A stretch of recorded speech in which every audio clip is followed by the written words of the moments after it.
Hi.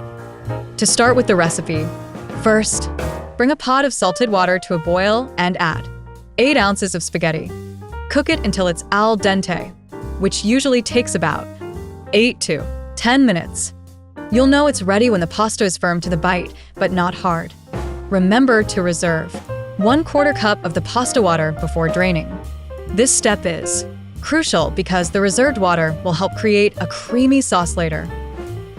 Next, let's move on to the bacon. Dice 2 slices of bacon into small pieces and cook them in a pan over medium heat. You'll want to render the fat and get the bacon nice and crispy.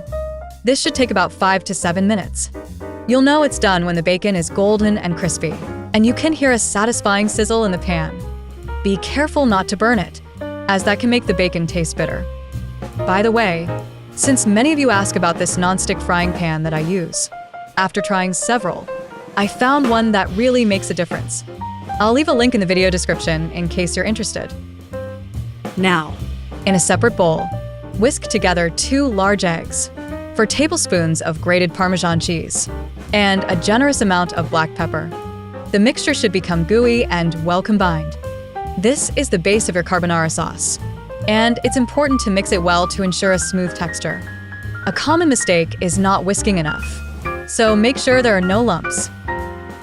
Once your pasta is cooked and drained, combine it with the crispy bacon in the pan. Toss the spaghetti to coat it with the bacon grease, which adds a rich flavor to the dish.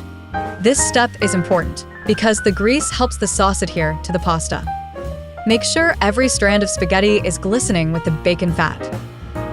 Turn off the heat and pour in the reserved pasta water, followed by the egg mixture. Quickly mix everything together until the sauce thickens and coats the pasta. The trick here is to work fast so the eggs don't scramble. You'll know it's perfect when the sauce is creamy and clings to the spaghetti without being runny. Finally, garnish your carbonara with a bit more Parmesan cheese and some fresh parsley for a pop of color. Serve immediately while it's hot and enjoy the rich, creamy flavors.